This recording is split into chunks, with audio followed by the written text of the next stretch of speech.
Hello बच्चों, आज हम लोग ऑर्गेनिक एग्रीकल्चर के बारे में पढ़ेंगे कि ऑर्गेनिक एग्रीकल्चर क्या होता है, यानी इसमें कैसे खेती करते हैं। तो आइए देखते हैं ऑर्गेनिक एग्रीकल्चर। ऑर्गेनिक एग्रीकल्चर, इसमें आप देखेंगे कि इसमें उन चीज़ों के बारे में बात की गई है कि जो खेती में इस्तेमाल होता है और जिसका प्रोडक्ट जो होता है वो नुकसान नहीं करता है। यानी कोई भी सिंथेटिक केमिकल हो गया या कोई सिंथेटिक किसी प्रकार का पेस्टिसाइड हो गया या फर्टिलाइज़र हो गया, वो यूज नहीं होता है। फर्टिलाइज़र बायो फर्टिलाइज़र यूज होते हैं, बायो पेस्टिसाइड यूज होते हैं।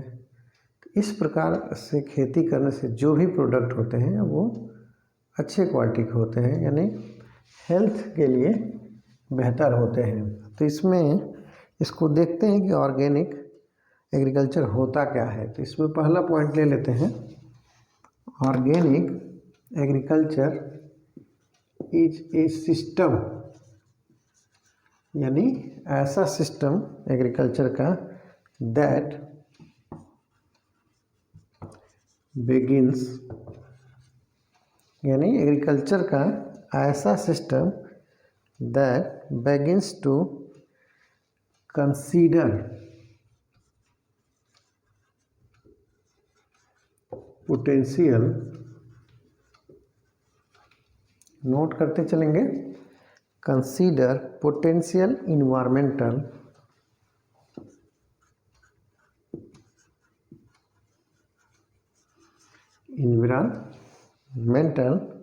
एंड सोशल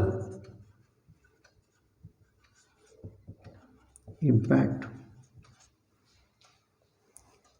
यानी बाय एलिमिनेटिंग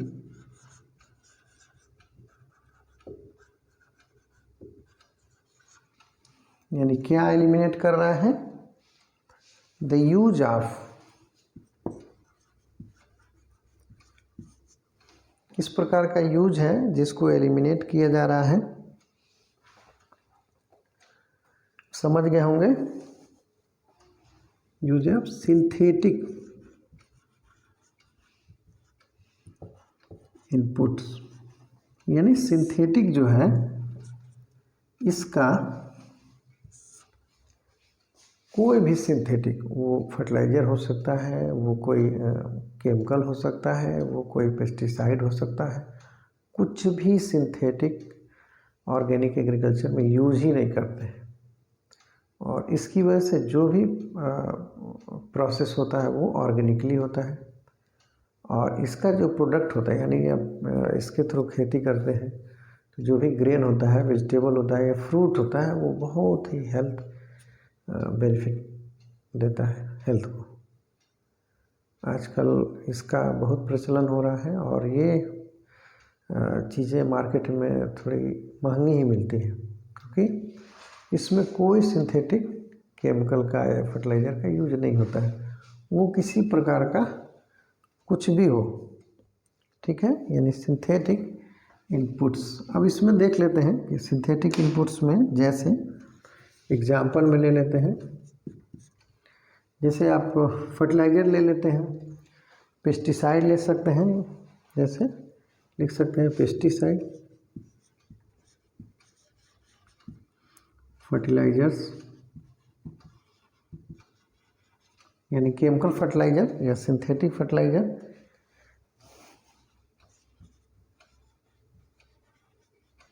सिंथेटिक फर्टिलाइज़र, फिर ड्रग्स ले लेते हैं, कोई दवाइयाँ हैं जो इस्तेमाल में आती हैं, वो भी केमिकली नहीं रहेगा। फिर जीएम सीड हो जाता है, genetically modified seed,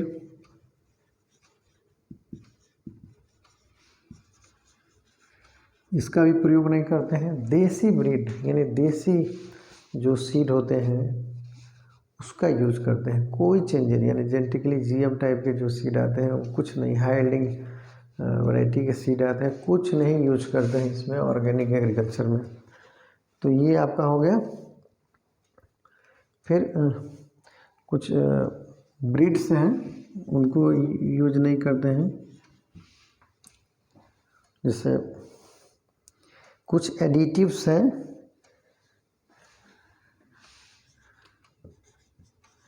additives and preservative,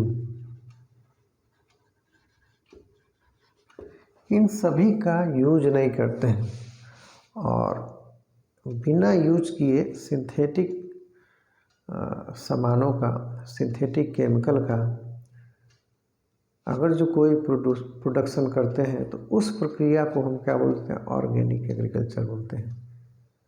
तो ये एक तरह से बहुत ही अच्छी प्रक्रिया है और धीरे धीरे इसका विस्तार हो रहा है। शुरू में थोड़ा सा केमिकल की तरफ काफ़ी लोग जा रहे थे, अब धीरे धीरे इधर जा रहे हैं, क्योंकि केमिकल फर्टिलाइज़र या पेस्टिसाइड यूज करने से जो उसका प्रोडक्ट होता है, जैसे सब्जियां हैं या ग्रेन है, फ्रूट है, वो नुकसान करता है सेहत के लिए। कैंसर हो रहा है और भी बहुत सारी प्रॉब्लम क्रिएट हो रही है। समय से पहले बाल पक जाता है या और भी बहुत सारी समस्याएं होती हैं। कैंसर हो रहा है सबसे बड़ा समस्या। तो इसके द्वारा जो होता है वो आप जो भी चीज़ खाते हैं वो बहुत ही अच्छी क्वालिटी का होता है और कोई भी हेल्थ के लिए हार्मफुल चीज़ें नहीं होती हैं। उसमें कोई केमिकल, यानी जो प्रोडक्शन होता है उसमें अगर जो उसके एनालिसिस करें उस सब्जी का या फ्रूट का या कोई ग्रेन का, तो उसमें कोई भी सिंथेटिक केमिकल का असर नहीं आएगा, वो बहुत शुद्ध होता है। इसीलिए आजकल मार्केट में देखते हैं ऑर्गेनिक चीज़ें आ रही हैं, ऑर्गेनिक ग्रेन आ रहे हैं, ऑर्गेनिक वेजिटेबल्स आ रहे हैं, ऑर्गेनिक फ्रूट्स आ रहे हैं, इवन मिल्क भी ऑर्गेनिक। जैसे कोई डेयरी है वहाँ पे गाय रखे हैं तो गाय को भी वही चारा खिलाते हैं जो बिना केमिकल या बिना पेस्टिसाइड से उगाया गया हो या बिना कोई जीएम सीड के यानी फोडर बनाया गया हो। तो गाय खाएगी अच्छा तो अच्छा दूध देगी, तो वो एक तरह से ऑर्गेनिक मिल्क हो जाएगा। घी उसका निकलेगा या दही निकलेगा तो वो भी ऑर्गेनिक होगा। तो उस प्रकार से आप देखेंगे ब्रीड यहाँ पे है तो देसी ब्रीड का मतलब लाइफ स्टॉक जो आप डोमेस्टिक एनिमल पालते हैं, तो कोई भी जैसे जर्सी गाय है, देसी गाय है, तो जर्सी ना होकर देसी, इसका तात्पर्य यही है। तो उसकी दूध की क्वालिटी अलग होती है, अच्छी होती है, ठीक है। तो इसलिए इसका प्रयोग करते हैं देसी ब्रीड का, कोई बाहरी ब्रीड नहीं यूज करेंगे। और चूँकि ऑर्गेनिक एग्रीकल्चर है तो इसमें डोमेस्टिक एनिमल जो होते हैं वो देसी ब्रीड के हों या अगर जो फार्मिंग कर रहे हैं, खेती कर रहे हैं, तो वो देसी सीड्स हों उसका इस्तेमाल करते हैं।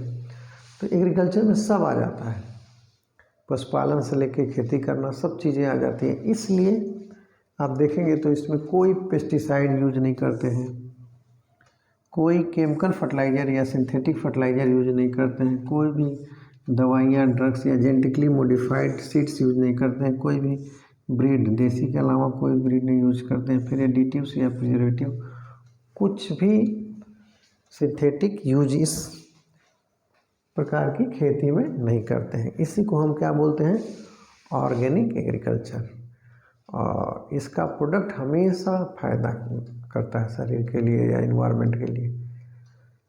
तो ये बहुत अच्छा टॉपिक है, देखिए ये क्या कह रहे हैं, थोड़ा इनको ध्यान दीजिए। और कोई भी डाउट होगा इसके रिगार्डिंग तो ज़रूर पूछेंगे। और ये बहुत ही अच्छा एक तरह से खेती है और इसी का जो प्रोडक्ट होता है वही यूज करना चाहिए। धीरे धीरे इस तरफ लोग अग्रसर हो रहे हैं, तो इसको नोट कर लेंगे।